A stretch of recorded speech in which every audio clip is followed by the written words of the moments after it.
So I think most of you know Naosherwan. He comes from a family that goes back to the late 1940s when Baba was up in Dehradun. And for a time, Baba stayed right across the street from there, uh, from the Nalavala home, you might say. But we're here, and I'm going to ask him a little bit about his times with Baba a little later. But right now, we're here to hear about Narshawan's latest book. It's called From Boyhood to Godhood. From Boyhood to Godhood. It's a beautiful book. I was fortunate I got to read it in advance, and I will tell you, you will really love this book. I mean, it's a true account taken from firsthand, recordings, and yet it reads like a novel. I mean, I read it very quickly because it's like being right there with Baba in his childhood and early adulthood. And so what Narshawan has done is he's drawn together from all these different firsthand accounts, and he's woven them together seamlessly. You know, all the different diaries and memoirs and letters to depict Baba's, very colorful childhood. Some of it is from Bailey, his buddy from childhood, and also Dr. Ghani, up to where he was kissed by Baba Jan. And then in very detail, the time from the 7 years when Baba was with Upasni Maharaj and Baba was bringing him down. Upasni was bringing him down from godhood down to consciousness of the gross world. And then it follows with Baba's first ashram, the Manzili Meme. But you will really like it, and it gives you the feeling of being there. You can kind of get lost in it, and there are many wonderful photographs, colored photographs, and everything. Okay. Jai Meher Baba. Jai Baba. Thank you very much for coming for this presentation. And thank you so much for all those who have pre-ordered the book. And we've had a bit of a delay in sending it because of supply chain reasons. But now the books are available and you can order them. To start with, the beginning would take me back to when I first met Meher Baba when I was 2 months old. And of course, I was in a Baba family. He came to our house 2 months after I was born and carried me around from room to room. And then that was in 1946.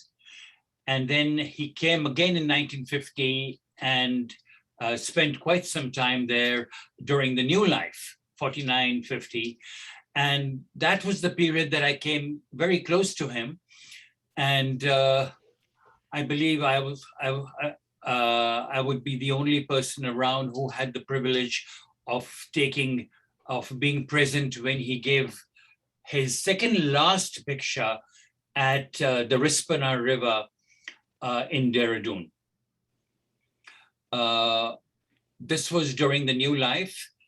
And after the new life, he came again and stayed in Dehradun for a year. That is in 1953, when he gave his iconic message, the highest of the high, on Zoroaster's birthday. And on that day, my family spent the morning with him celebrating Meher Baba's birthday. So there are lots of events that happened during that period. They moved during that period to across the road from where we lived at 36 Linden Road, and so forth. But I'd like to focus on, of course, during that, soon after he left Dehradun in November of 1953, I saw him after that in 1962.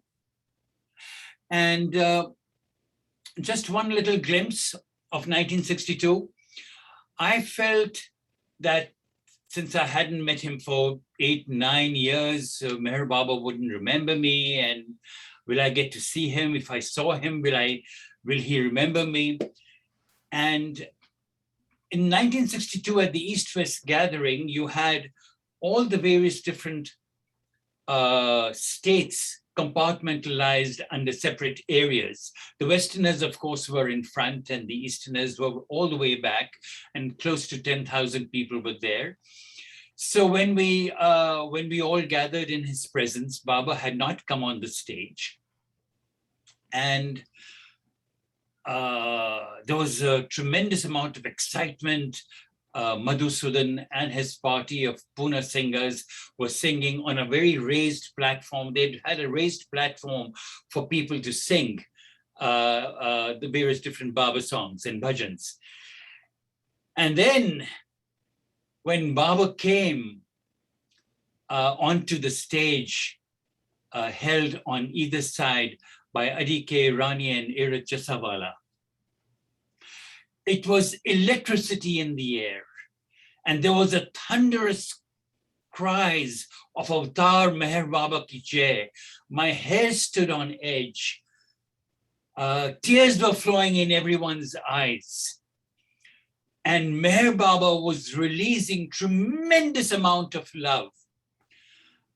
I had seen him at a time when his hair was long. He was very agile. He was slimmer, and now he was old, and he was being held by 2 people on either side. But that did not make a difference. He radiated love, and everyone felt it. And we all sat down. And then a few minutes later, now this is to my complete surprise, Erich comes up on the microphone and says, Naosherwan, Baba wants you to come onto the stage. Something that I just never expected. I walk up and I sit at his feet, and I spent the morning at his feet till Baba later on left for lunch. But this was just a little glimpse that Baba reads every thought in your mind, every feeling in your heart, at any given time, and even today. When you call out to him, when you think of him, he responds, perhaps not in your time, but eventually in his time. But he will always, always, always respond. That is his promise to us. So the next time I met him, and I've already narrated to several different groups about the time that I spent, that soon after I decided that I would renounce the world, I would not study, I would not continue to live with my parents and so forth. And Baba had put a kibosh on that by saying, renounce nothing but your present attitude, and several different messages had followed. So, but I was a very restless soul at that time. And every given opportunity, I wanted to be with Baba. So one day I read in the papers that they were holding the Third World Religions Conference in New Delhi. And I wrote to Baba saying whether, I asked my father that there was a 100 rupee fee and whether I could attend it. And my father said, ask Baba. If he says yes, by all means. So I wrote to Baba, and Baba responded saying, by all means, attend the Third World Religions Conference. And I wrote to the organizers, and the organizers were a very famous spiritual master whose name is Sant Kirpal Singh. And he had a co-sponsor. His name was Muni Sushil Kumar. He was the head of the Jain community in India. And the secretary of the conference was a man called Baron Frary von Blomberg, who was a follower of Sant Kirpal Singh. So I sent in my name. They accepted my participation in the conference. And there were several different divisions. One division was under world peace. And my subject was the supervening powers of faith in the evolution of world peace. I wanted to give a bombastic title so that they wouldn't figure out that I was just a 19-year-old boy coming for the conference. So, and there were other speakers as well who I didn't know that they were participants, Dr. C.D. Deshmukh, Abdul Majid Khan, and there were several others. So we all, I landed up in Delhi and I was mugging up my speech, and it was a 45-minute speech. And I would say roughly there were 100,000 people in that audience at the Ram Leela grounds. Hundreds and thousands of people. I had not given a talk to 15 people, and here I was called upon to speak to thousands. So I came to the microphone and started my speech by presenting, saying Zoroaster on world peace, Ram on world peace, Krishna on world peace, Jesus on world peace, Muhammad on world peace. And then I announced that, and now I will tell you Meher Baba, the king of peace, the emperor of peace, on world peace. And the moment I uttered these words, two men who were sitting at near my feet, they physically assaulted me and pulled me down and tried to say, sit down, sit down. And Baba, who had sent me a cable that morning, he had sent me a cable that morning saying, I am with you at the Third World Religions Conference. And at that moment, Sant Kirpal Singh turns to those two men and says, let the young man speak. And I continued speaking.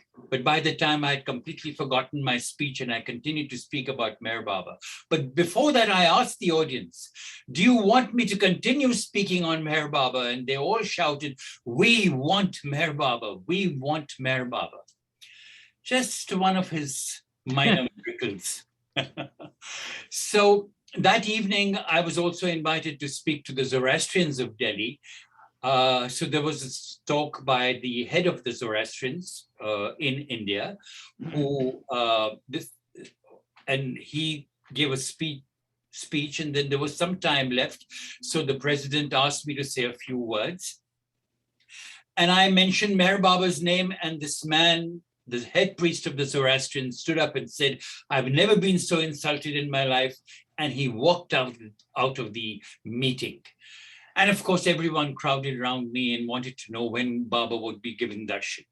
So all these things happened at this meeting in Delhi, and I wrote about it to Baba. And Baba wanted to hear all this firsthand. So he called me to Pune at Guru Prasad. So on March 5th, 1965, I came to Pune, and I'll narrate this in a slight little bit of detail because it was the day that was the turning point in my life and in my service to beloved Baba. So I came to Guru Prasad and entered from the Mandli side of Guru Prasad, which is towards the side, took out my sandals, went into the room,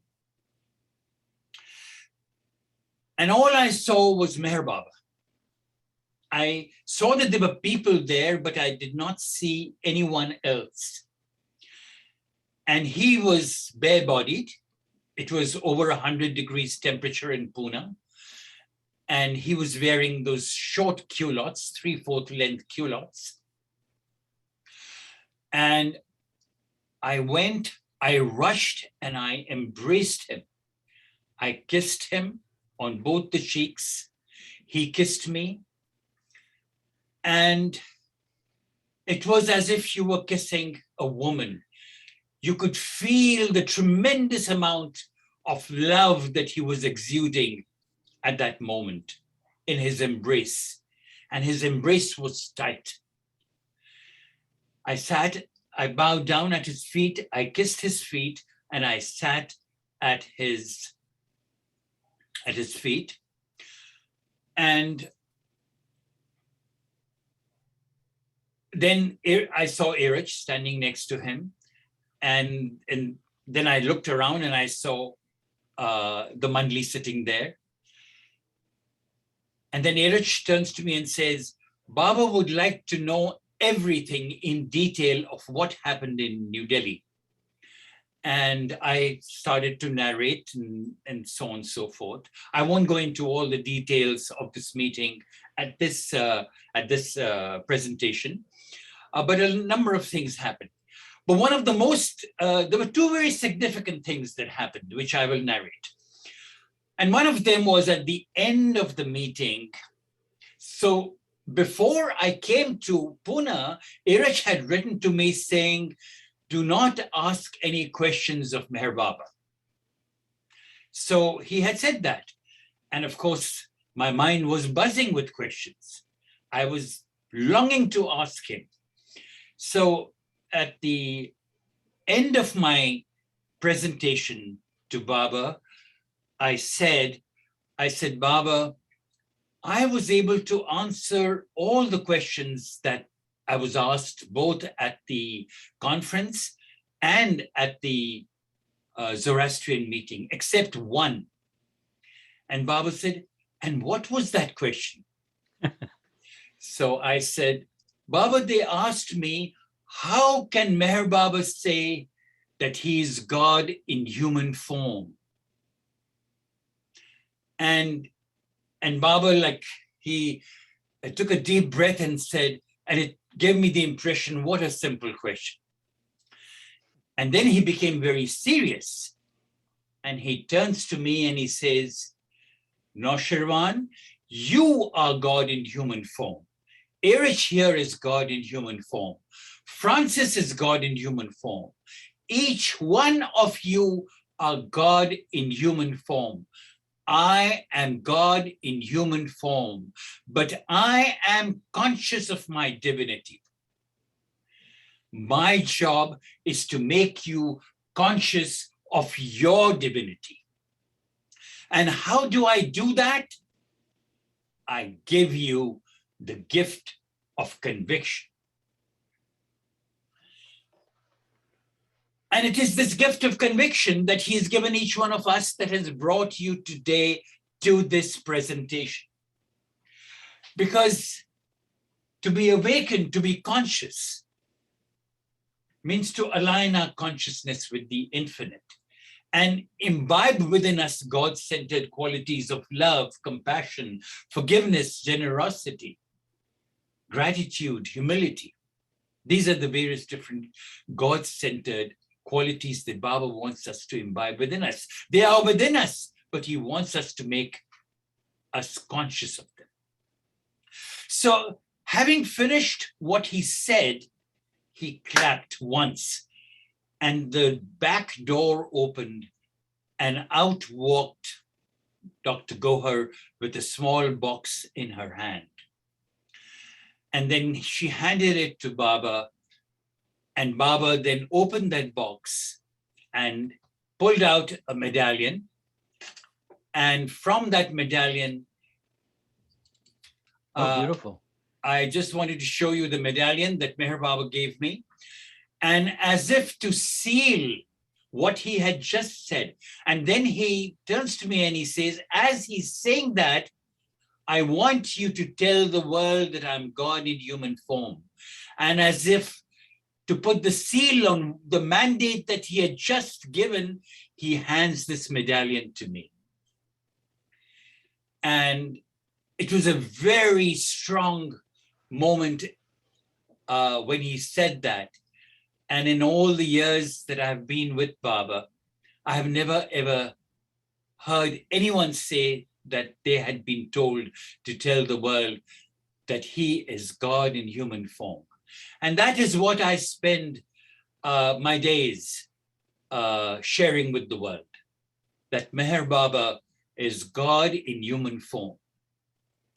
And before I move on to the book itself, let me give you another little glimpse of the meeting the same day. What happened was that after lunch on that day, March 5th, Baba, all the volunteers at the gathering that they had earlier were invited with their families in the main Guru Prasad room for Baba's darshan, because they did not have the opportunity of his darshan, because they were all volunteers and had been in the medical clinic and had been in the holding back the crowds and so forth. So they didn't get an opportunity of being in Baba's presence all the time. So Baba was giving them an opportunity of being in his presence. So they were all gathered, they and their families, in the large meeting room in Guru Prasad. But I was not one of the volunteers, and neither did I attend that meeting. So I sat in the veranda. So suddenly Iraj pops his head out, and I hear him say, Baba, Naosherwan is sitting outside. And then the next thing is Iraj is summoning me to come to the hall. So I go in and I see that the entire hall was packed to the gills, with no space on either side. To wall people who had packed that hall.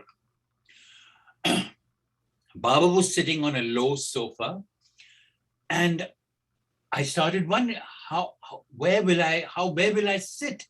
The only spot I found was at Baba's feet. So I very gingerly tiptoed over people, landed at near Baba's feet, turned my back to Baba literally because I had to sit down, and sat on the floor, leaning the lower part of my back against Baba's knee. And Baba then started to ask everybody, people who were about their lives, about their children, about their wives, about what their sons were doing, their daughters, a few little chit chat with everybody. And then Baba said, let's have the Hindi Aarti. So the Hindi Aarti was performed.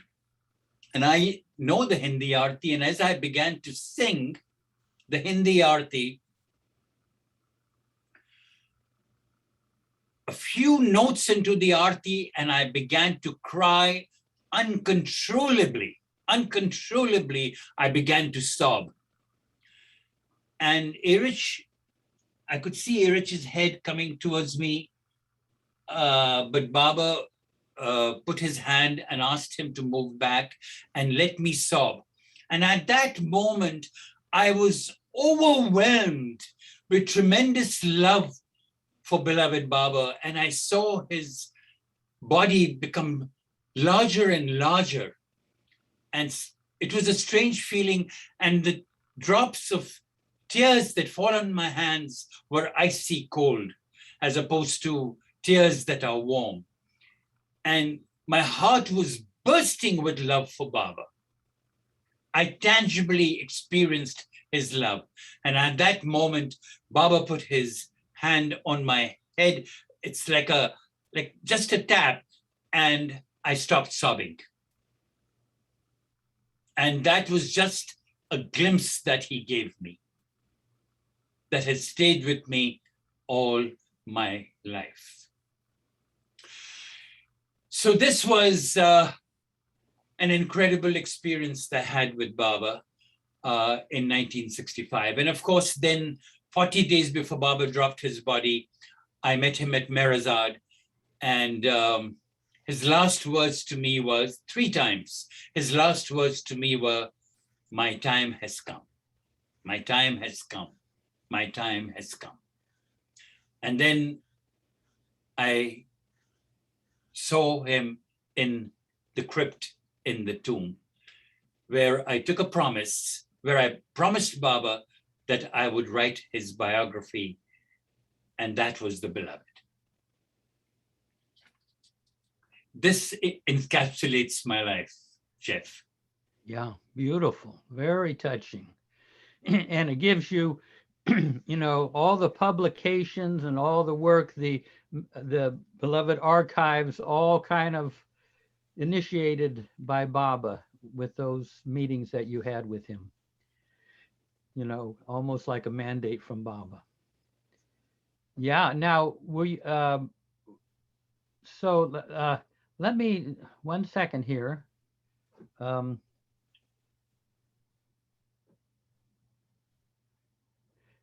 you know, what I was wondering in the going back to it now, shall we go back to the book Sure. a little bit? Now, one of the things you cover in there that some of it was new to me and maybe new to others about Baba's father's life before he came to India. Yes. Any few words that you can say about that, because that we don't know too well, and you actually went over there and went to some of the very places where Baba's father had grown up. Yes, so Baba's father's in Iran itself. Of course, he along with his father was what is known as the Nase Salar, or the keepers of the Tower of Silence. We visited the Tower of Silence, and I will show you a picture of the Tower of Silence. Can you see that picture? Yes. Yeah. Now that is the entrance to the Tower of Silence, the picture that I took in a mountaintop in a small village called Qasimabad. Qasimabad. And what happened was that when we landed, now just to go back, in 1976, my mother and I went to Iran in search of Meher Baba's antiquity, and we spent time traveling around. We went around in places in Yazd to Khorramshahr and Jafrabad and Qasimabad and Shiraz, and we went to all these places, interviewed people, talked to people, went to various different places. So I'll show you a few pictures. Some of them are not in the book, but some of them are here on the PowerPoint. So this is a picture that you'll see in the book, and that's the entrance to the Tower of Silence where they took the bodies. And was this the very same Tower of Silence that Baba's father was in charge of? Yes, Baba's father and his grandfather. Mundegar. So one of the things that I didn't mention in the book was that we also happened to go into to see Mundegar's house, the house that he stayed in. And that was also in ruins and so forth, but I'll come to that later. So this is the Tower of Silence that you see over here that we climbed up. And this is, of course, the entrance to the Tower of Silence.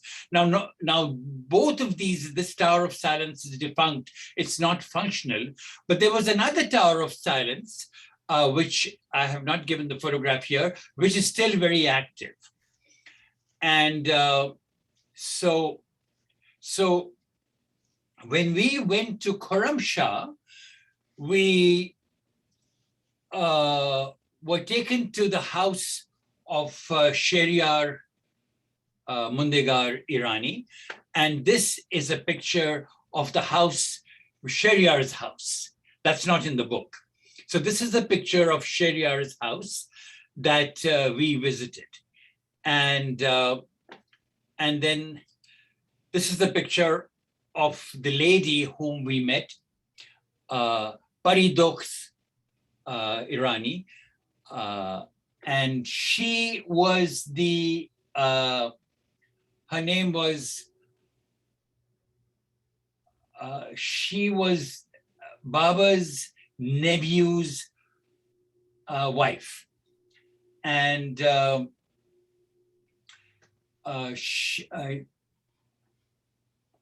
wanted to give you her full name. And her full name was Pareduk Faridun Roli. And that's me standing in the middle, and that's my mother outside Sheriar's house. Now, one of the interesting things about Sheriar, since you wanted to know, was that I'm going to give a picture of this. So one of the stories that she mentioned to us was that when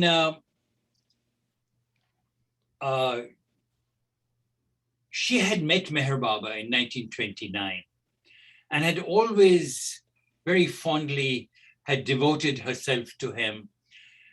And one day she reached a stage where there was a tremendous amount of poverty in this village of Khorramshahr. That's the village where Meher Baba's family came from. And they had no food. They barely had any flour. So she very much wanted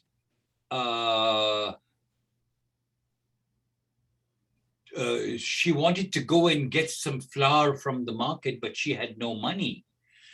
So she went to the neighbors and asked for a bowl full of flour. And she got that. And she came back to her house. She went into the cellar and she found that these jars in the cellars were over brimming with flour. And this is a picture of the jars that she showed us, and I photographed it. So there were several stories of people who had met Meher Baba during his visit in 1929, and each one of them vied with each other to tell me these stories because all of them were so miraculous in nature. One was the story of the Farbaroon family who had come to see Baba. Now, Baba gave his darshan in the town square, and she got the word that there was a holy man who had come to give darshan.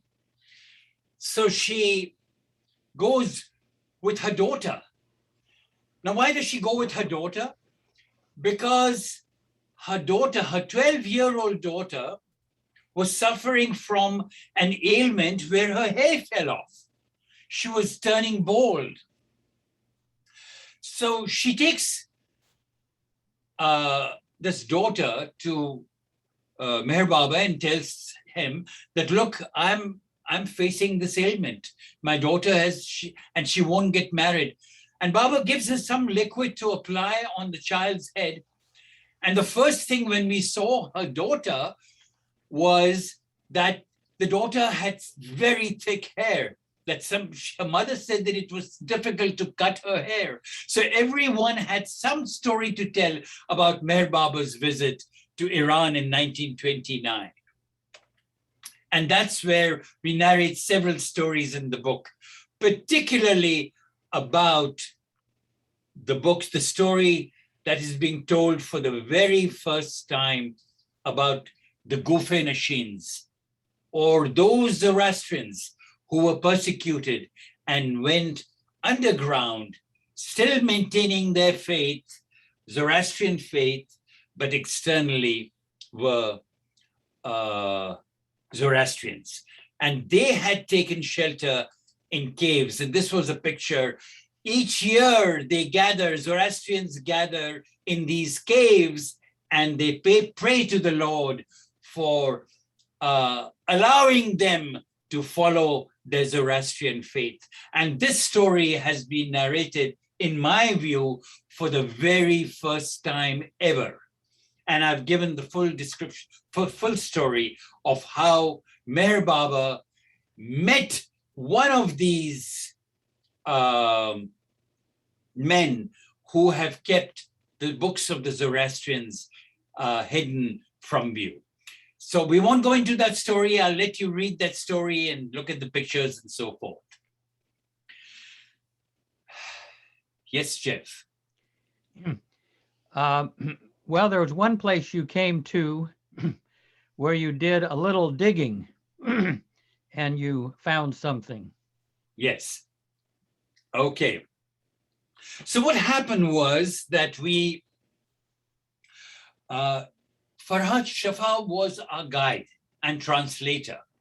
And I presume that most of you know Farhad. He used to live in Tehran and now he's migrated to California. He lives in California. And he was our guide. He also took several pictures that we've used in the book. And so he would take us to meet several different Premashram boys. And we met Asfandyar and so forth. And one of the boys we met was perchance when we decided that we wanted to go to Baidul's house. Now, what had happened was that when I was in Merazad, spending time in Merazad, Ali Akbar Shapur Zaman, also known as Aloba, kept telling me that when you go to Iran, you must visit Baidul's house. And Baidul's house was in a small village called Jafrabad. So now how do we get to Jafrabad? We didn't have a clue. Neither did Farhad. So what happened was that we went to a small village where now Farhad knew that there was one Premashram boy living in that village. So we went to that village, and who do we meet? We asked around to a group of Irani men standing there, sitting there, do you know where Rafi is? And they say, no, we don't. And who do we see coming towards us is this man, Rafi. His name was Hassan Mirabi Rafi. And he was a Premashram boy, you say? Yes, that's right. Yeah. Right, he was one of them. So, and he spoke to us in English and very proudly told us that the only English I learned was in Baba's ashram, in the school. And he was able to speak English. It stood him in good stead. So what happened was that he said, well, I know where Baidul's house is. Now, Aloba had told me that when you go to Baidul's house, there'll be lots of framed pictures of Baba all around, and you'll be able to see those pictures. And he had enthusiastically told us that we should visit Baidul's house in Jafrabad. So Hassan Mirabi told us that, look, it's a distance away and we'll have to take a taxi. So we took our taxi and we headed for Jafrabad. Now, when we came to Jafrabad, the taxi, it got stuck in the sand and the taxi driver threw up his hands and said he can't go any further.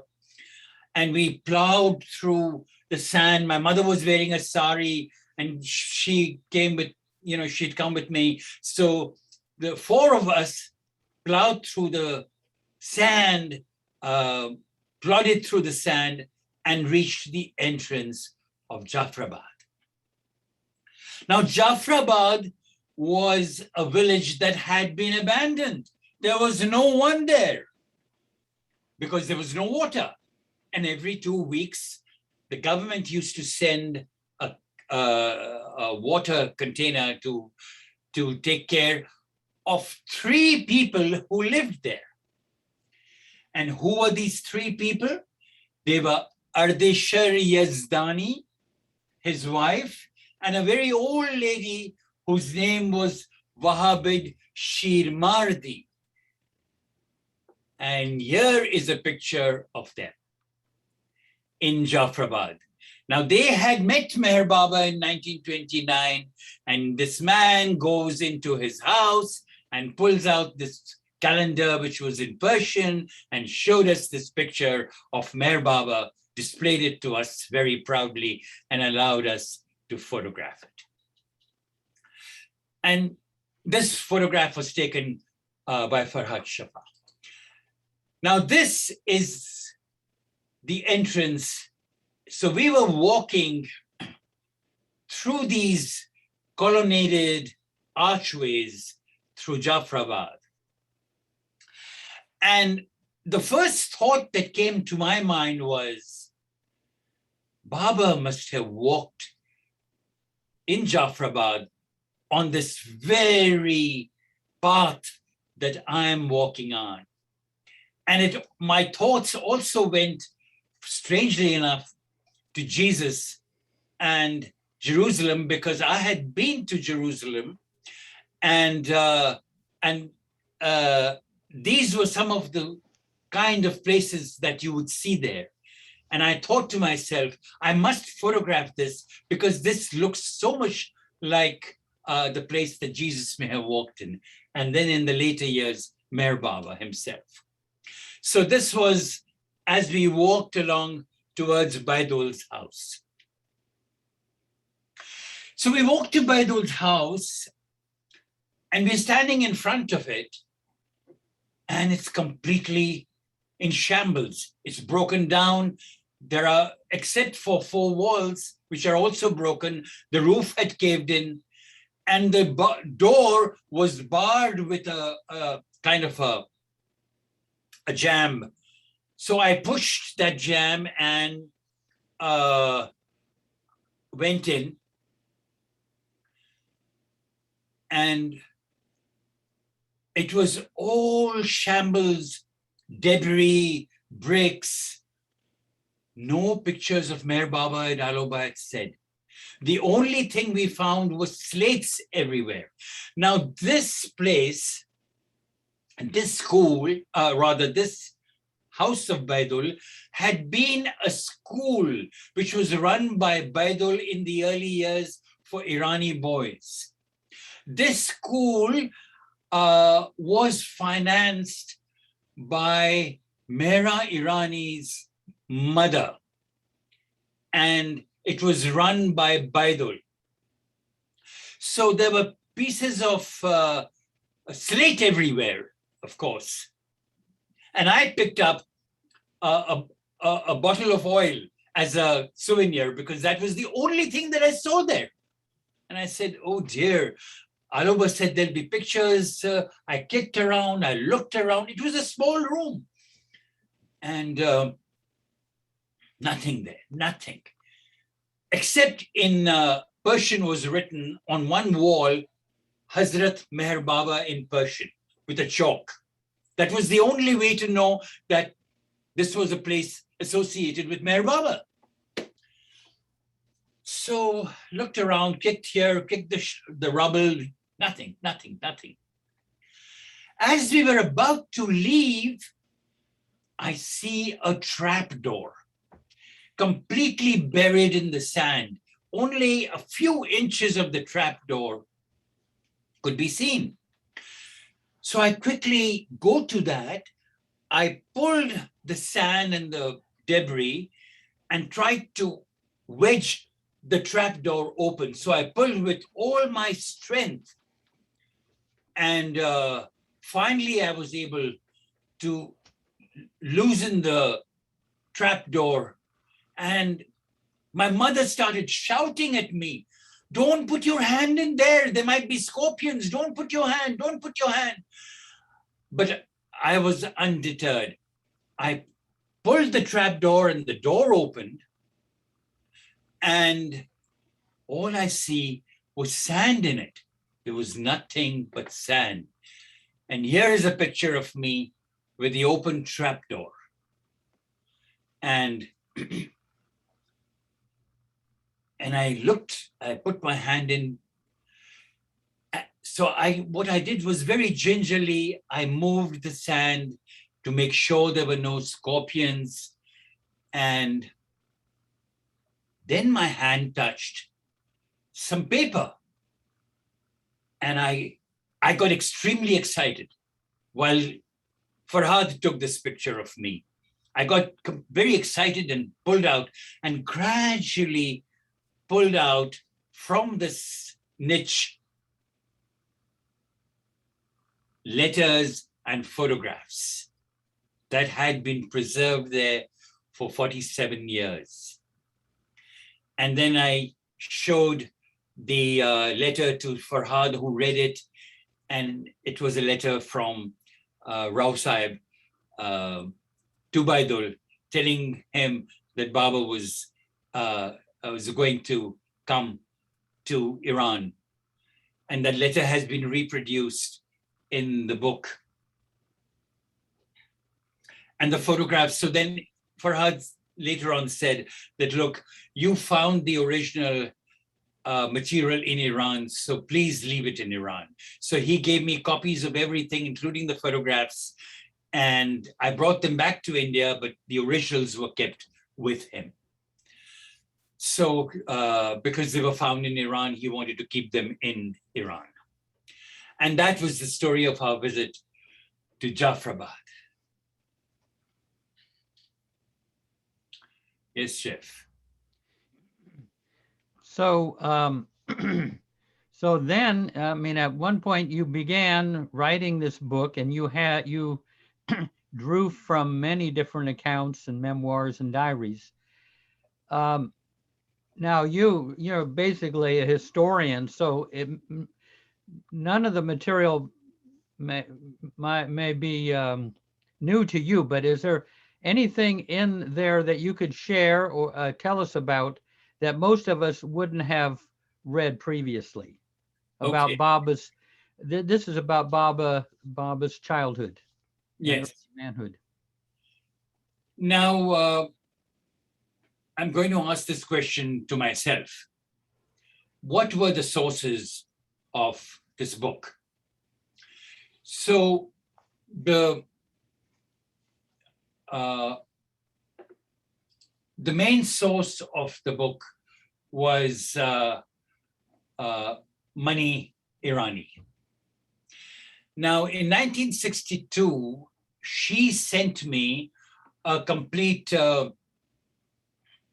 several different accounts of her early life, of parents' early life, the reasons why her family moved from Persia to India, and several different accounts of the early years, also accounts of her relatives, Khodadad, and so forth. So Mani Irani was a very strong backbone of the book. The second person who you would not have read his accounts was 6 volumes of the diaries and memoirs of Meher Baba's companion, Beli Irani. He, especially during the period when Baba was in a small hut on Ferguson Road in 1921-22 in Pune, he was the only companion with Baba. So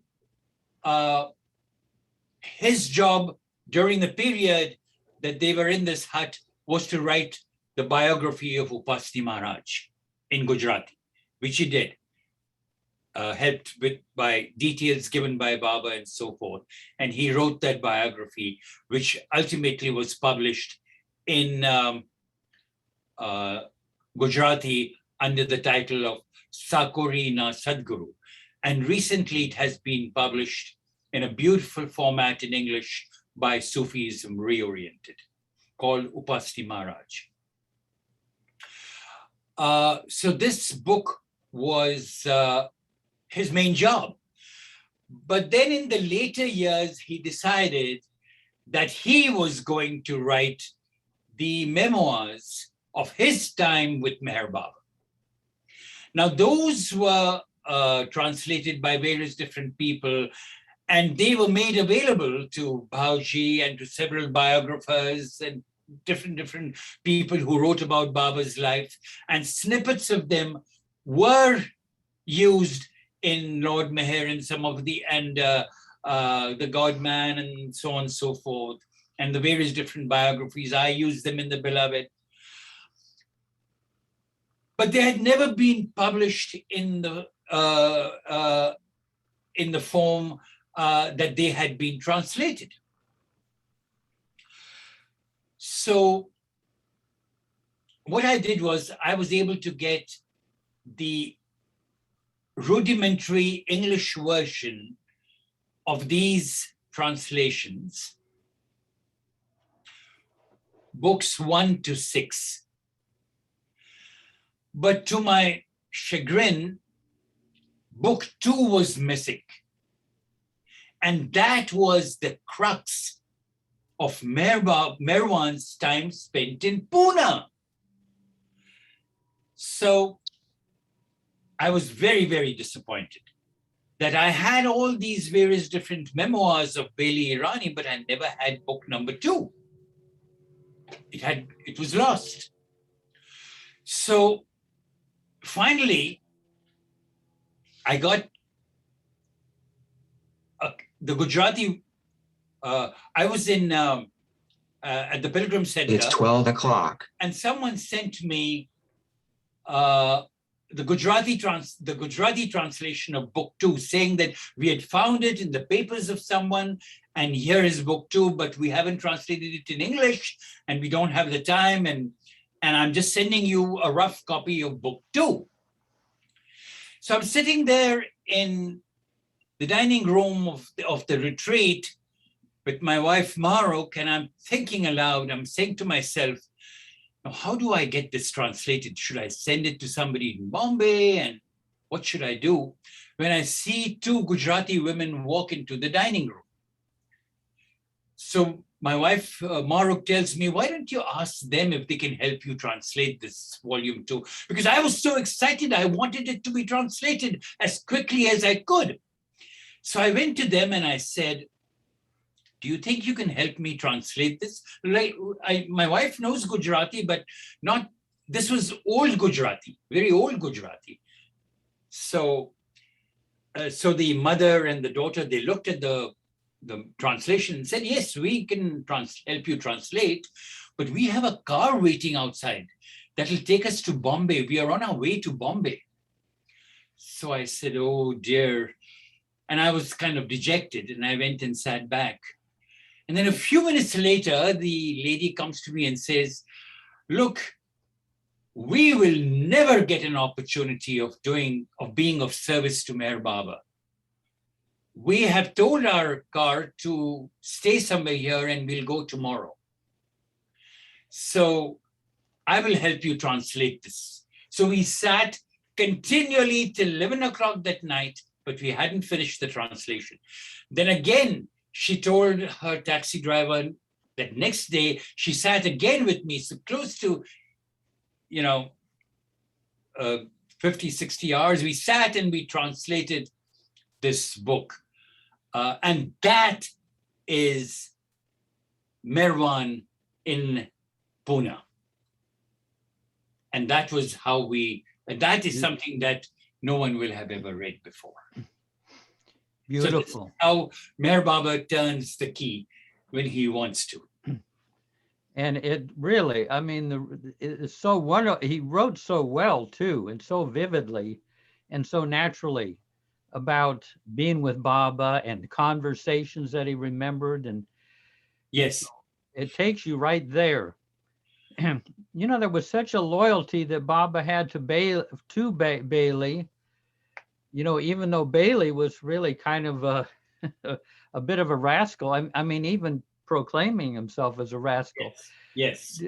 What was the feeling you got about Baba's great loyalty to Bailey, even though his mother forbade him to have anything to do with him? They would have to meet on the sly. Well, I've given a little bit about, just very little about Bailey's life towards the end of the book, because people will want to know who this man was. And I have given it in his own words, where he said that Meher Baba was God and I am the devil, and that uh, I have committed every sin that one can think of. I've been a womanizer, a gambler, and Meher Baba tried his level best to reform me, and then eventually Baba told him not to live with his family, but to live separately. And then he moved to Hyderabad, where he lived in a home, where he wrote these diaries and memoirs.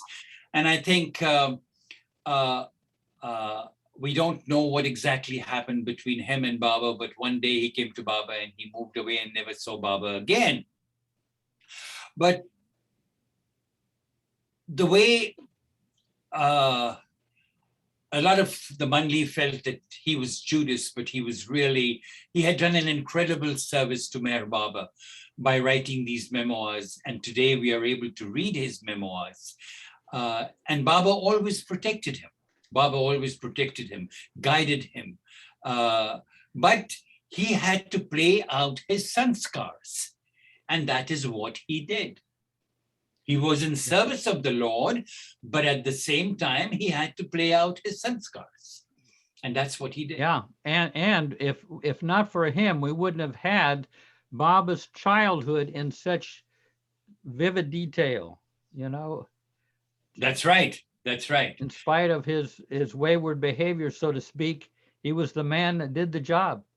So you would probably ask me a similar question about Colonel M.S. Irani. He was Baba's biggest antagonist. And what does he do? He leaves, in a roundabout way, his entire archive to Beloved Archives. And that's how you get this amazing story about Shehryar, along with documents from Colonel M.S. Irani's archive that he left to Beloved Archives. Wow, amazing. So that story I'm not narrating just now, it's a lengthy story, but Khodu Irani, his diaries were invaluable for the period that Meherwan spent with Upasni Maharaj. And Boa Sahib's recordings of the time that he spent with Meherwan traveling to the various perfect masters. So we had all these diaries, and then my conversations with Mehra, which are also in this book, as well as Gulma Irani's account of Meherwan. So this book is strictly about Meherwan from his father's birth till 1922, when Meher Baba started his avtaric mission. And then about 5-6 pages towards the end, encapsulating Meher Baba's life. So this book ends in 1922. And so this book is everything Meherwan, Meherwan. That's the focus of this book. Now, how did you get a more of a picture of Baba's character and personality, and in writing this book before he went to Babajan? I mean, how people regarded him, and what kind of feeling do you get about Baba as a teenager, as a young boy and a teenager? Because I mean, he's very much, he doesn't know his destiny he gets little glimpses, but he's just living a very natural boyhood. What would you say are some of the traits and characteristics and things that would capture what Baba was like, just as in his boyhood? That's a wonderful question, for the simple reason that when I interviewed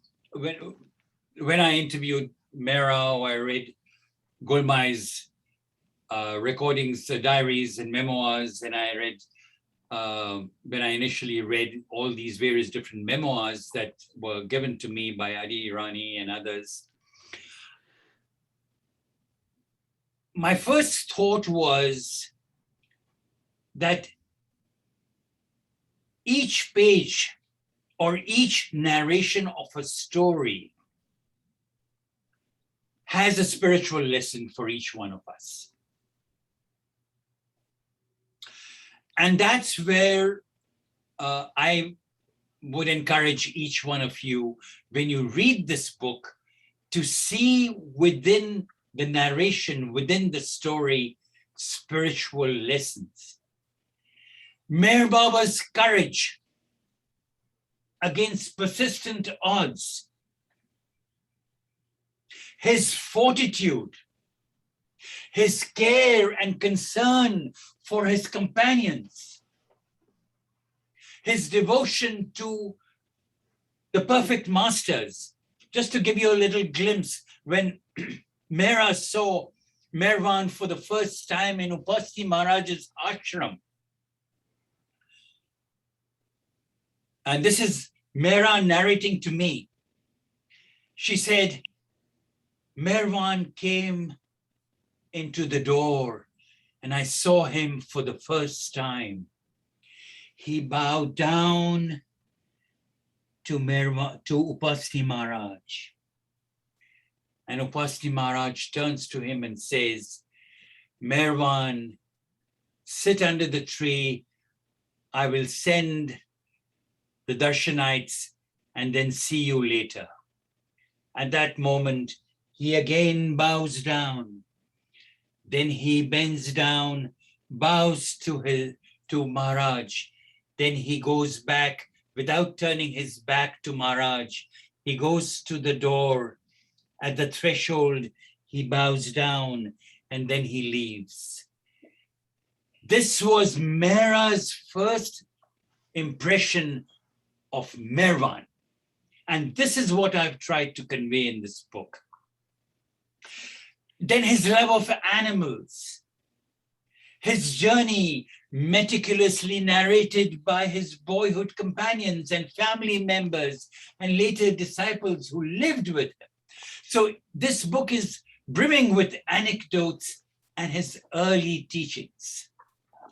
Then one of the strangest, a story that probably none of you have ever read before, was the temptation that Meherwan faced when a man insisted that he have sex with a prostitute, and how he was able to get away from that awkward situation.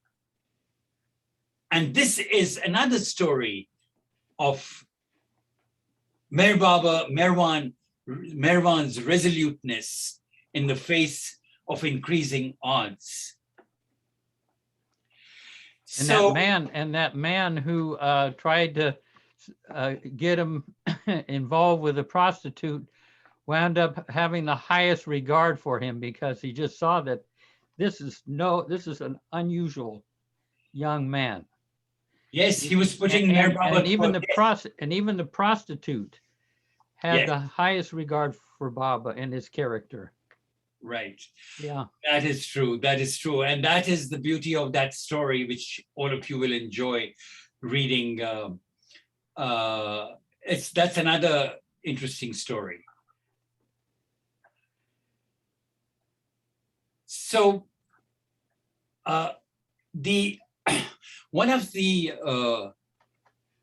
factors that I want to emphasize again and again is that none of the material in this book that I have documented has been fictionalized in any way or has been dramatized in any way. This is from the original sources, and that is why when you read this book, you will find probably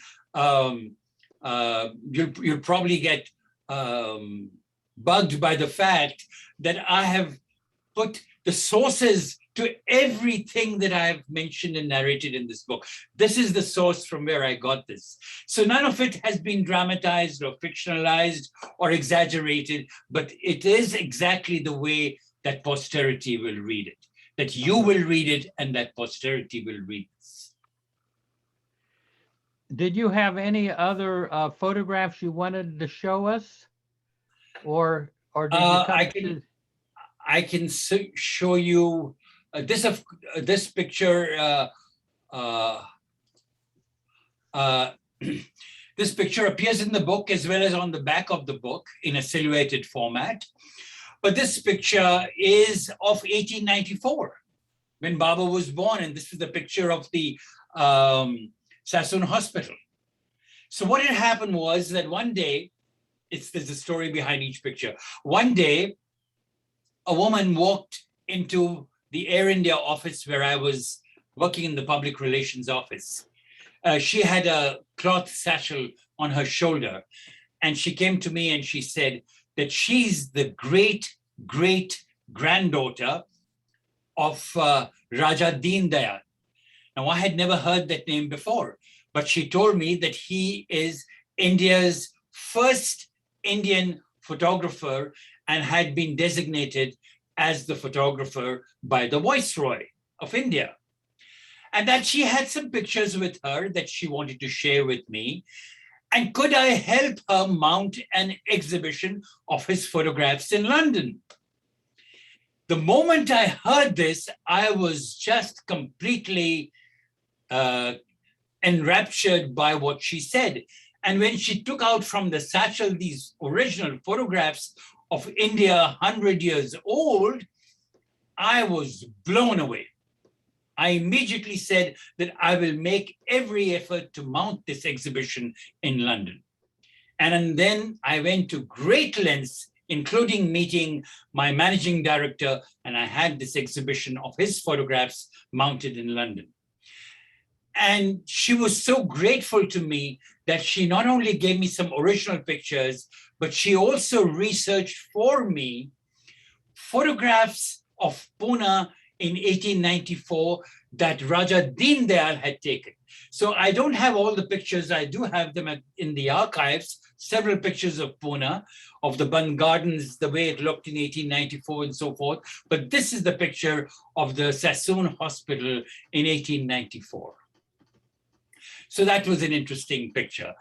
Talking of pictures, this is the Agyari where Meher Baba's Navjot was conducted. Navjot is the thread ceremony or the baptism, as we call them. And this is also the Agyari where Meher Baba used to tutor one of the people who came to him to learn the Persian language. And you'll see an entire account of it in the book. This picture is in the book, but the picture that I'm about to show you, this picture is not in the book. Now, no one, and I mean no one, is allowed to photograph the interior of these fire temples or of the Tower of Silence. No one is allowed to go. Even the Parsis are forbidden from photographing it. But we have a very devout Baba lover in Pune. He was bold, wouldn't take no for an answer. His name is Hormuz Siodia, and he took a number of photographs along with Biff Sofer, who took photographs of the exterior of various different places. So this is where Merwan's Navjot was held, in this hall, and this room has never been photographed. So this is a picture of this. Now, another photograph which appears in the book is a rarity. Now, this is the Tower of Silence that Meher Baba visited and had all those experiences when he went with Beli Irani.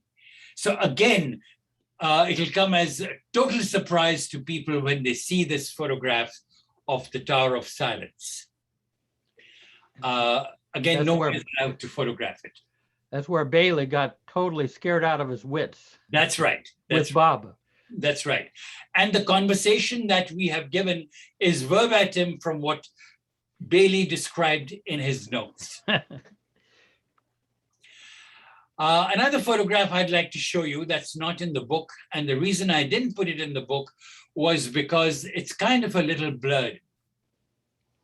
After Baba Jan dropped her body, the organization that followed Baba Jan were very poor. They couldn't afford a tomb for her. So there was just a little tomb that was constructed of Baba Jan. And this kind of a rough structure was constructed. So this is the original tomb of Hazrat Baba Jan, original tomb. And I was able to get it from one of the trustees of the tomb. Now, the interesting thing about this was, this structure is that they didn't have much money. So they asked Meher Baba, who had been traveling at that time, they asked him if he could contribute towards the construction of the tomb, and Meher Baba did. And so he contributed towards this. And then, of course, this is a picture that appears in the book. That is his current tomb. So these are a few of the pictures. And then, of course, there is this rare picture of Princess Norina Machabeli and Shireen Mai, Baba's mother. And she's the only Westerner who ever interviewed Meher Baba, and her entire interview appears in the book. And that picture was, that interview was shared with me by Mani Irani. So here are a few photographs that were not in the book that I'm sharing with you.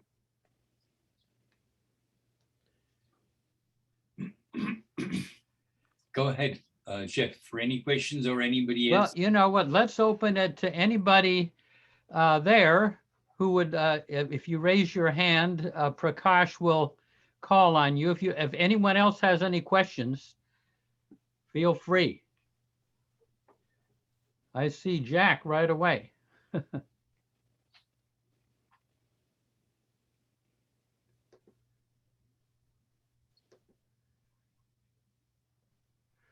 Oh, how about, see if Prakash can, to end the screen sharing, unless you intend to show more pictures. No.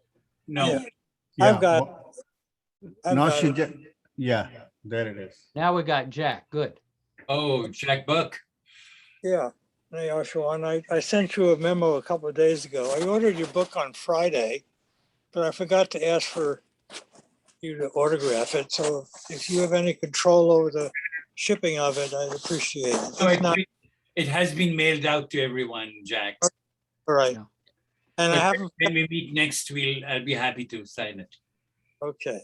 Well, and don't forget, I haven't forgotten your request, and you know what that is. As soon as I get my guzzle book done, Okay. I'll kick into that. Yeah. On the picture of Hazrat's tomb, Yes. are those two figures the soldiers? No, they were just sitting there. They were just her followers, her keepers of her tomb. Okay. Well, I was saying that those soldiers buried her, and did No. Okay. All right. And the other question is, you mentioned Faradun in the early part of your talk, and was that Faradun any connection with Padre, who's first? No. Okay.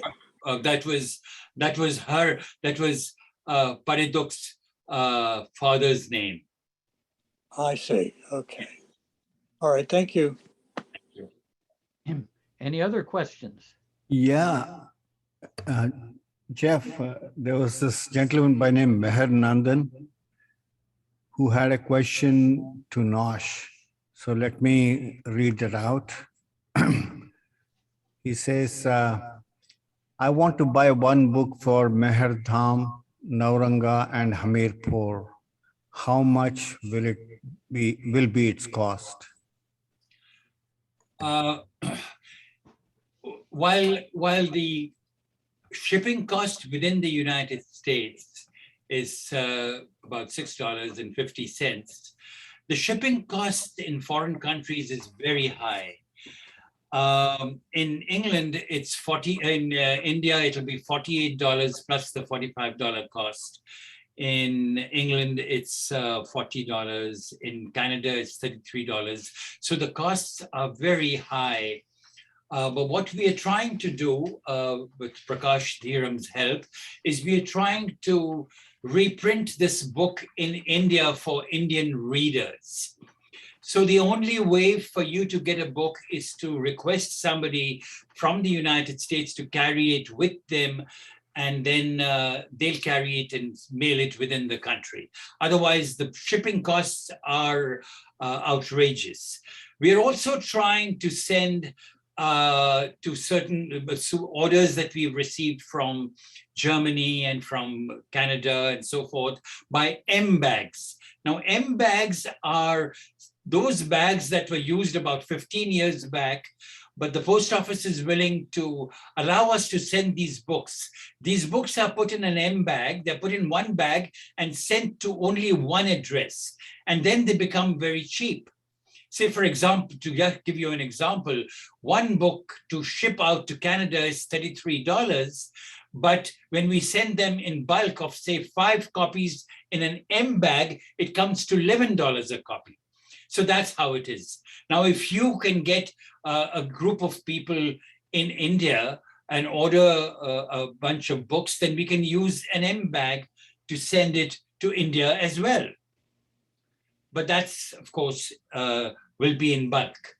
And that comes to about the bulk of 5 copies to India is $95. So if you divide that by 5, and that's what it's going to be per shipping cost with to an individual. Yeah. Thanks, Naushi. Alan has a question. Jai Baba Alan. Jai Baba Alan. Jai Baba Nash, how are you? Good. Now, I want to give a little credit to Maruk, if I could. When you were in the dining hall at the NPR, and these 2 ladies from Gujarati passed by, how was it that Maruk knew that they were from Gujarati? From that they were, yeah, they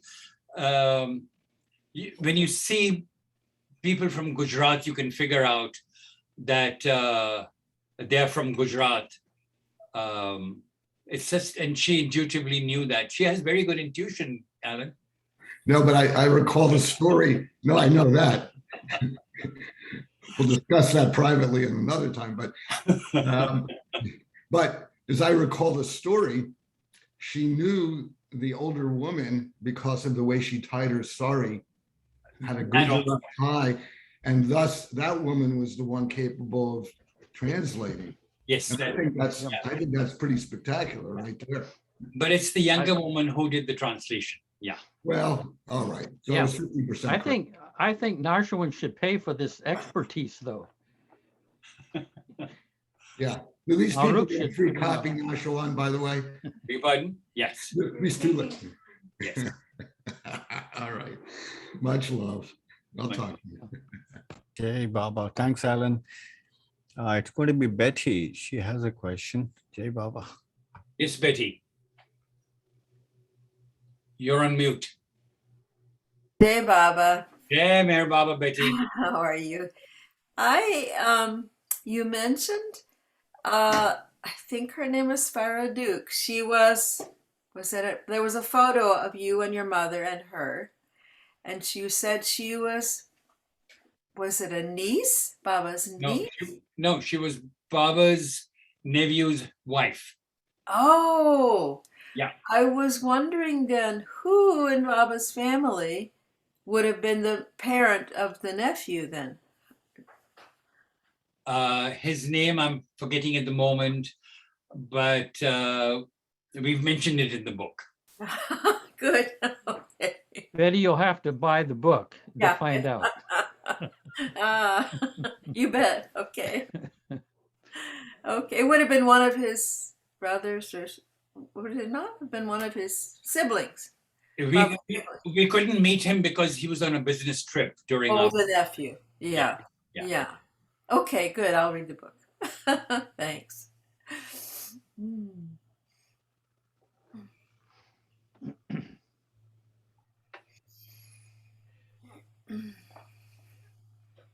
Just to ask you, any great challenges you came up with in putting this book together?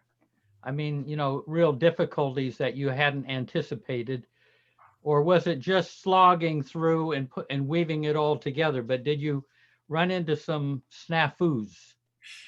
Well, we were able to publish this book because of some very loyal donors. And so once that we had our donations, I was able to devote all my attention to putting this book together. And of course, the pandemic helped me because I was working every day at Beloved Archives from morning till night and working on the book. And then the staff at Sheriar Press helped us tremendously, fulfilling every single request I had for additional photographs. There were people like Greg Butler who corrected several different photographs that needed correction. And so several people, then we had a series of editors. We had Zoe Newell as one of our editors. Then we had Scott Wallace and Duncan Knowles as one of our editors. And David Finster helped us tremendously. So we had help from a number of sources. The Mundley helped out one way or the other, and people from the Trust Archives Division helped us. So we had a lot of help to put this book together. Yeah. And before we were about to publish this, it came to 800 pages. And then I had to slash the book considerably to reduce it to 500 plus. So those were the various different impediments we faced. Yeah. One of the things, this is on a different subject altogether, but a lot of the young people get on these sessions and, they're kind of wondering, how to live their life and trying to get a sense of how Baba would like them to live. So I'm going to ask you is, what if you were to give yourself, your young adult self, what would you say to your young adult self from what you know now about living for Baba? I think it's a very, very good question, particularly when Baba is not in the body. Those who have heard of Meher Baba and come to him is not by chance, it is by destiny. And he has given them the gift of conviction in his divinity.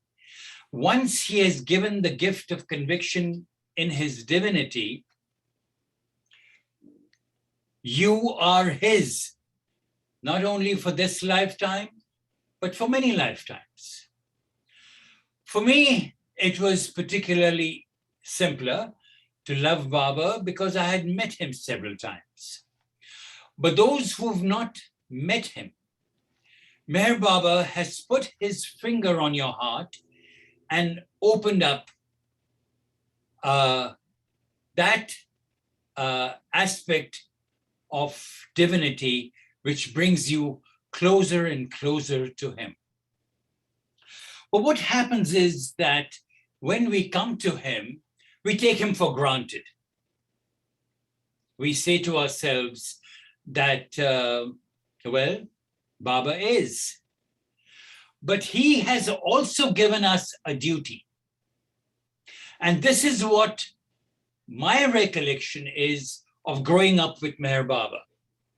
That at every single turn, Meher Baba said, share my love with others. Share my love with my teachings with others. Share my message with others. So all I can say today to each one of you is that Meher Baba has given you the right to love him, to have the conviction in his divinity, to accept him as God in human form, but he has also given you a duty, and that duty is to share Meher Baba's love with others. And you might turn around and say, I'm not a proselytizer. I don't go around converting people. I don't mean that. I don't mean that you should go around converting people or proselytizing people. All you need to do is to give them Meher Baba's name. And then it is between them and Meher Baba. Meher Baba might awaken their consciousness in this lifetime, but he might take many lifetimes to awaken their consciousness to his divinity. That is not your concern. Your concern is to give him the gift of Meher Baba's name. That is the gift that you need to give him. The gift of his name. That is the meaning of Avatar Meher Baba. We keep on saying, Jai Meher Baba, Jai Meher Baba, Jai Meher Baba. We say it mechanically. But what does it mean? It means that Meher Baba can be victorious only when you are victorious.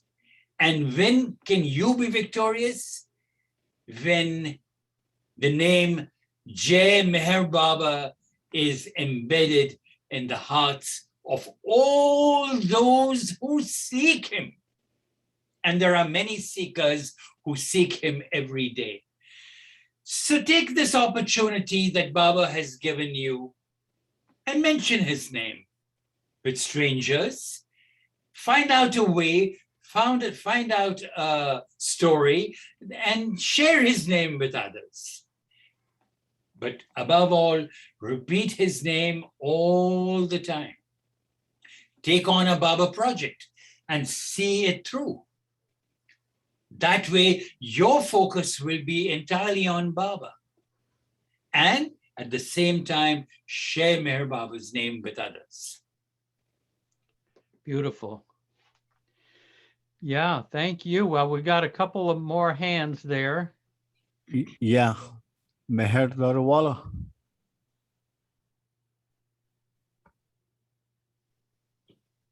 Okay. Jai Baba. Jai Meher This Baba. book, this book, do you think I will be able to get it in India on Amazon or something? No, we are trying to put it on Amazon, Mayor, but we haven't put it on. This book came out last Wednesday. We got our copies just last Wednesday. And but if you have someone who is coming from the United States to India, I can always send a copy of the book. But at the moment, and we are also trying to print it in India, and that might take a little time. But the books are available with us here at Beloved Archives, and we'll be happy to send them to you if you have somebody, because it's expensive to ship it. It's I'll ask my cousin if he's coming. Sure. I think it was Adel Davar. Adel Davar. Is he the one who works at Fizana? I don't know, but No, he says in New Jersey only. He says in New Jersey. Yeah, if he gives me a call or something. I will ask him. I'll ask him if he's Yes. coming. Usually And my email is meherbaba@aol.com. Okay, And thank you so much. Any of you can just email me at any time. Thank you so much. Thank you. Jai Baba. Jai Baba. Thanks, Meher. Thank you. And now, Marta Flores. Jai Baba.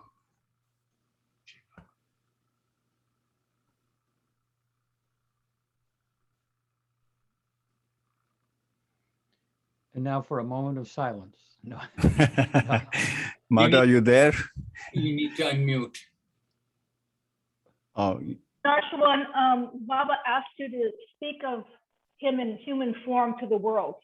Yes. And I'm curious, I find it very intimate to speak of Baba to others. What's your opening line when you start that conversation? You know, I have a story, so it's a little convenient for me. I tell them that I'm a writer, and the first question they would say, "Oh, you write novels?" And then it gives me an opening to tell them what I write and what kind of books I publish.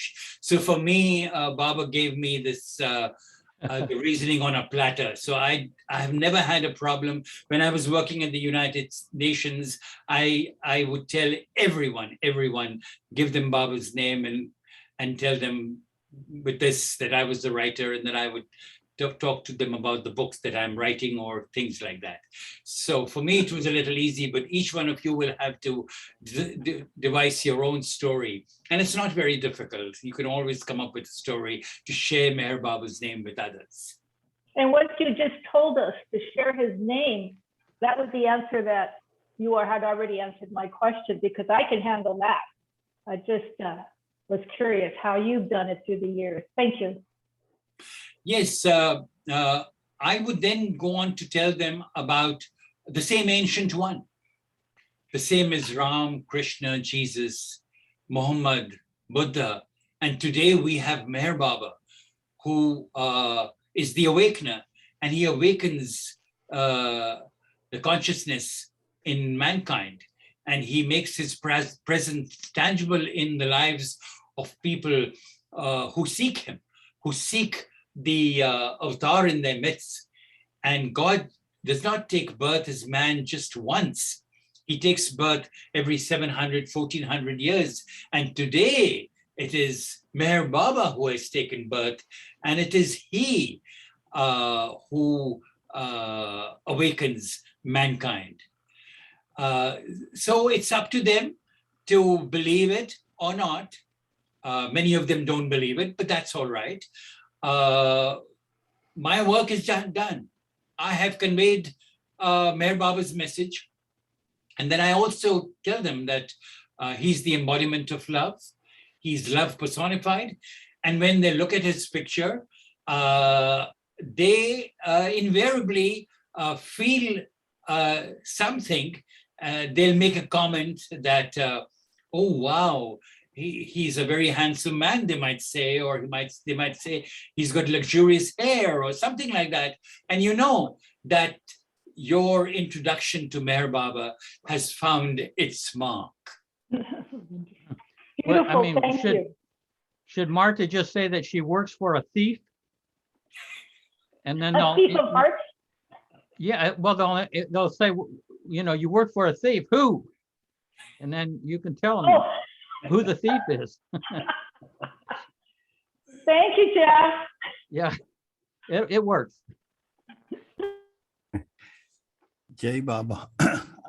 Yeah, there's, oh, Jai Shri has a question. Jai Baba, Jai Shri.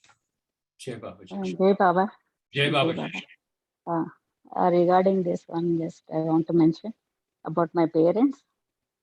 My father, he used to, whomever he used to meet, he used to mention about Baba's name, how he used to mention. Yes. First of all, I'll tell my childhood. Like in my childhood, wherever he goes and all, he used to put like Baba stickers, small ones he used to buy. Whenever he goes to, he used to go to Meherabad, he used to buy small stickers. He used to put everywhere in the house. Even if you buy a like small pen, on pen also, like on the almirahs, like even the bicycle also, he used to put like that. That is that making us to remember him always. Yes. That's what. But sometimes people used to comment on that. But he says, this is my intention. Of wherever you go, you see everywhere you should see his face so that you always remember and you take his name. That is my childhood. And like that, so many incidents happened in my childhood. But other thing is like whoever like used to meet, he used to subscribe even if they are willing or not, just for the beloved Baba book. That is where he used to write that articles. Also, he used to write in that magazine that in India, that beloved Baba one or that book. It was that editor, you used to be like M.R.K. Sharma garu. Now I think that has changed as Mallikarjun Rao garu. That for that book he used to write it, and just every annual, like he used to subscribe for them also. Whoever mentioned that sometimes if they ask about the book, or sometimes seeing in the picture also, they used to ask. He, instead of giving that book itself, or instead of just mentioning about that, he used to subscribe for them, for that book, taking their address. He used to do that. Then sometimes we used to ask whether they read it or not, why you are subscribing for them. He used to say, let it be, whether read it or not. If they see the book, one day they'll open the book. That's what his answer was. Second thing about my mother, he used to wear this ring. This is in memory of my mother. This is the ring. This ring, because whomever he sees this, they used to see the ring, and they used to ask about the picture. Right. Yeah. This is that is one way he used to express, and he used to mention about remember the others Baba's name. And the same incident happened with me when I was coming from India to US. In that long journey, every time I keep meeting somebody or other, I am always used to talk to my whoever is sitting beside me, or like sometimes I used to meet anybody like whomever is in like I meet, and there sometimes, especially those who are coming from India, we used to have some conversation. In that, they used to ask me, seeing like my ring, they used to ask me. Then I had an opportunity like that, introducing Lord Baba to so many of them. And sometimes, if time permits, I would tell them about Lord Baba. But in some cases, there one incident it happened so that they're also one of the relatives that who are Baba lover, and that other lady, she was narrating about their experience. Like these are the small things, the way how we found out in our lives. That's that's what I wanted to share with you all. Thank you so much. Thanks, Jai Jai Baba. Shri Guru. Jai Baba. Come. No hands at this time, but I thought I'll quickly read raising hand instructions so so people may know how to use their devices. On a PC, actually, you would press Alt and Y. On a Mac, you would invoke Option and Y. And if you're using smartphone, iPad, tablet, you would look for those words that say more. And then upon invoking that, you would see raise hand. So just a reminder for those who may want to raise your hands. And there we have Ginger and Buzz. Jai Baba. I just wanted to show you, Hey, we have a very, hey, Jai Baba, we have a very easy opening for people asking who Mayor Baba is too. Let's see if you can see. Wonderful. People say, who is that? Is that Jesus? And we say, yes, it's Mayor Baba now. So, Jai Baba. Good. Back in my youth, I used to pay when I was in an international airport. I would page Meher Baba in London. It'd go.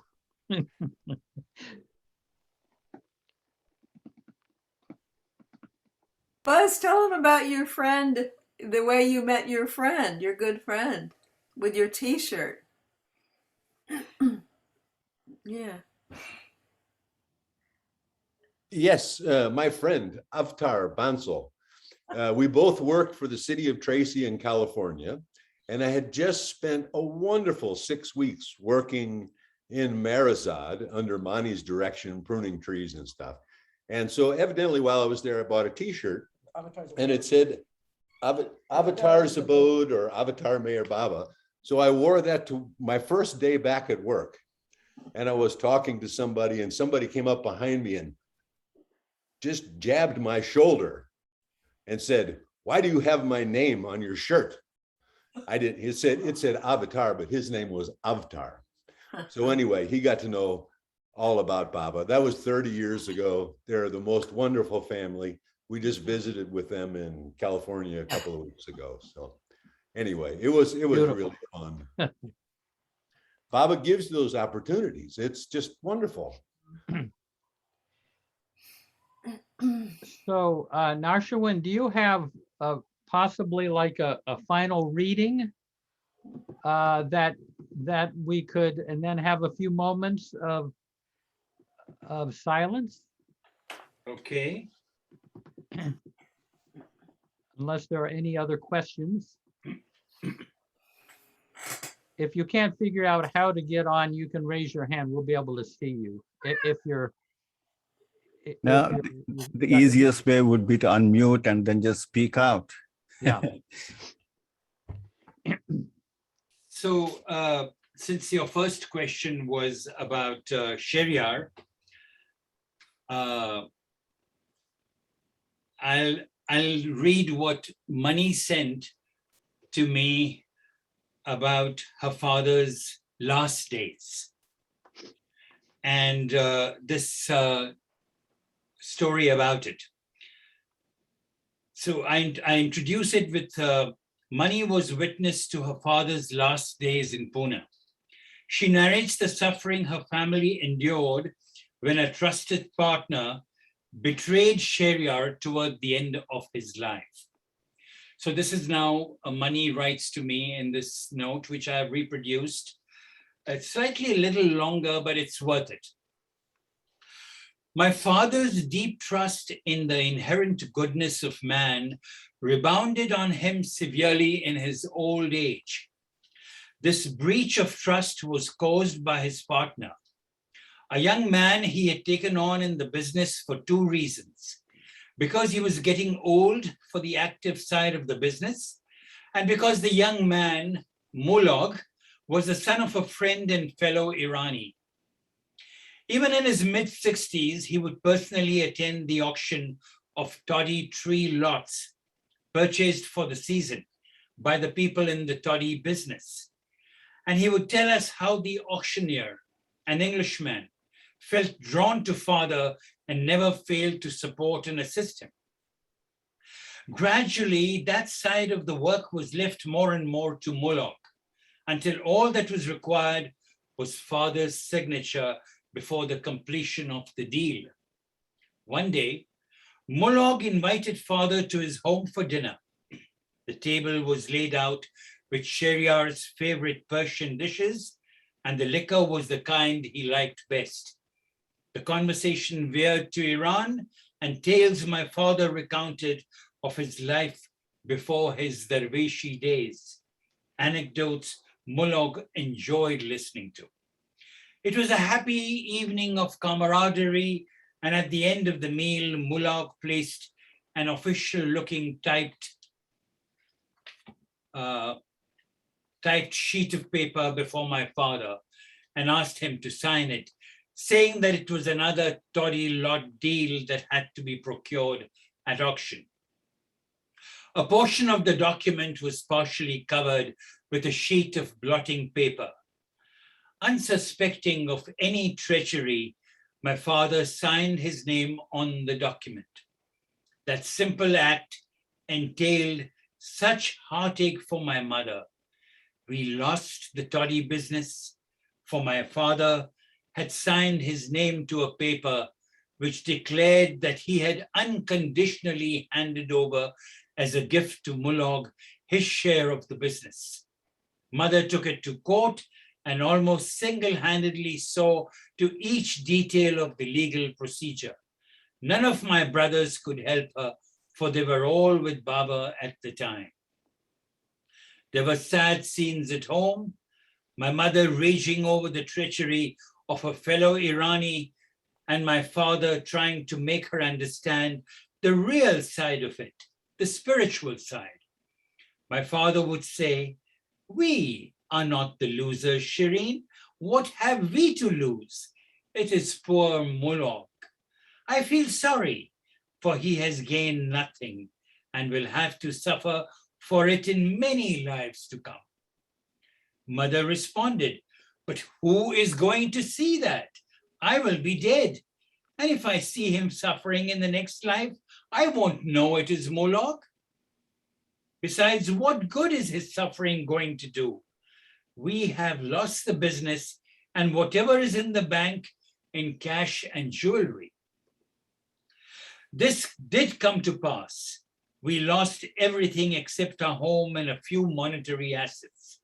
The judge, during his judgment, said that Mulog was a scoundrel and that the old man had been duped. But the fact remained that Sheriar had put his signature to that paper, as readily as admitted by my father.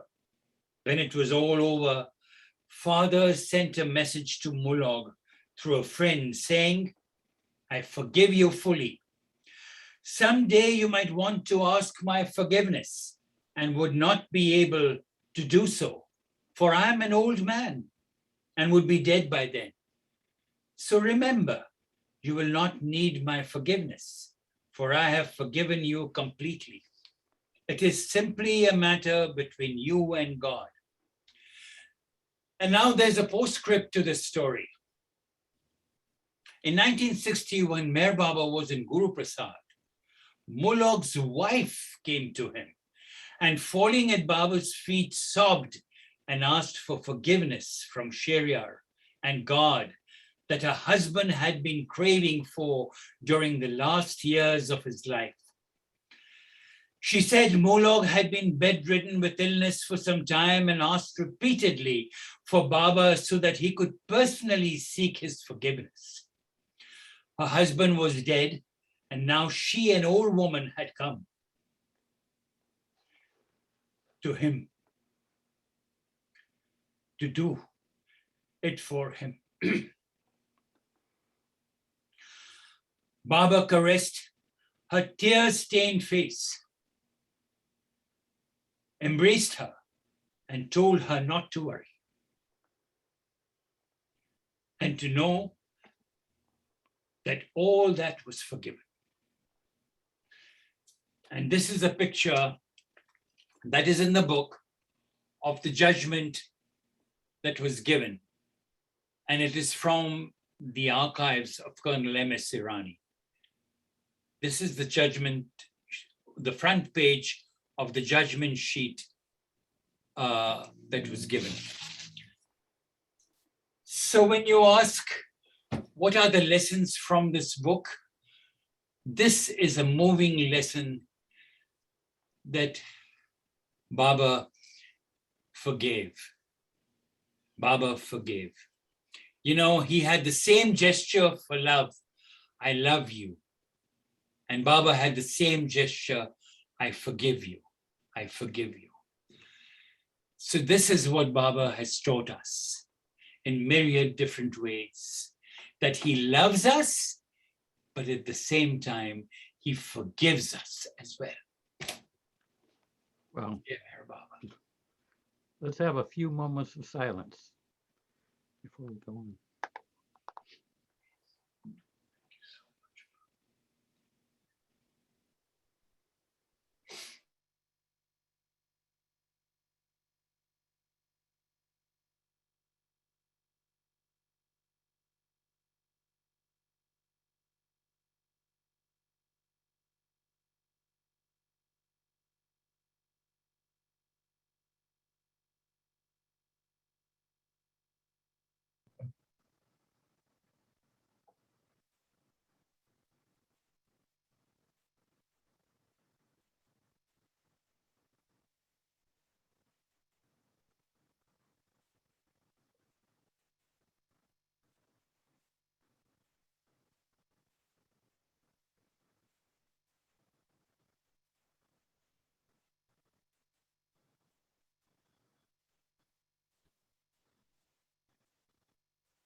Jai Baba.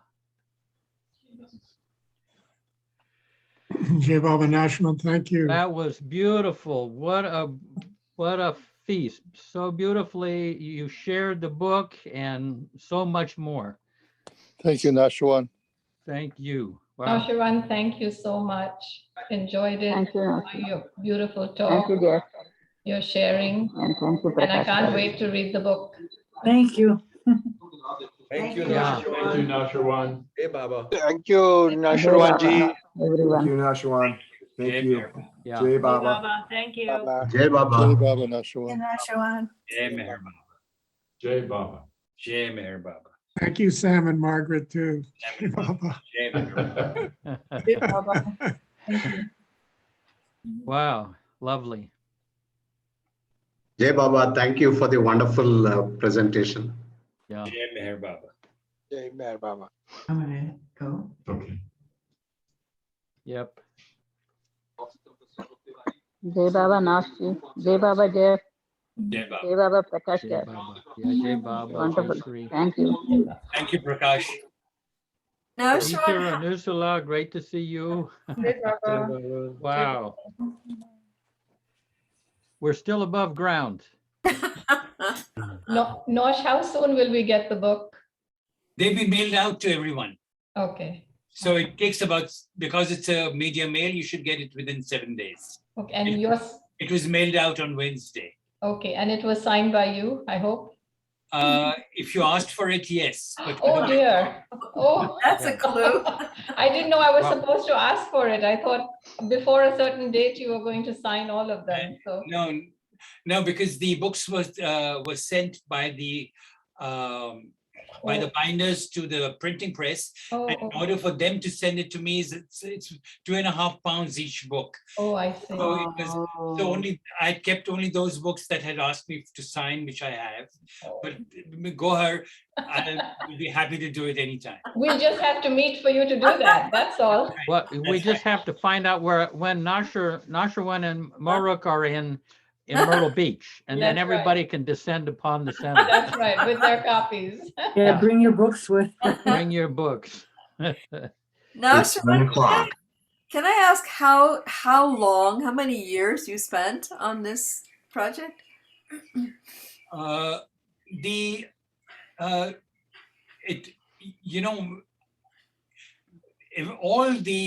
I'm working on several books at this time, but this book came about when I discovered that I was collecting all the material from Merazad during the period. Soon after Baba dropped his body, I spent several weeks in Merazad. And Baba had instructed Mani, Erich, and Adi to help me with all the material for the glow. So they were always very eager and anxious to give material to me. So when they gave me all this material, I felt that I have all the material that they've given me for the biography of Baba, the beloved, but this is missing. So I started collecting all this material, and then when the Kodu Irani's material and Mera and all this material about Merwan came, and then when I saw Lord Mayor and I saw The God Man and other books, I realized that all this material is not there. In fact, the material that Mani had sent to me, she'd also sent it to Francis. And I realized that Francis had not included any of it in his book, in his biography, the two that he printed. So I decided then that I was going to put it together in a separate book, exclusively focused on Merman. And then I worked towards all these years, I worked towards it. Oh, thank you. Interesting, fascinating, the whole story. You and Erwin are kind of like Baba projects personified.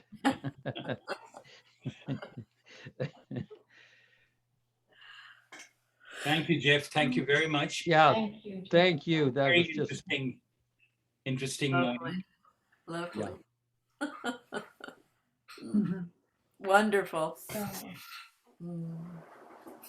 well. We better let you go and get some lunch. Yes. Okay. Okay. Thank you, Prakash. Thank you, for, Jai Baba. Yeah, Jai Baba. Prakash, thank you, and great.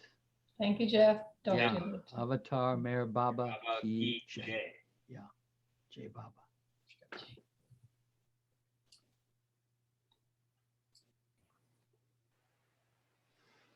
Good.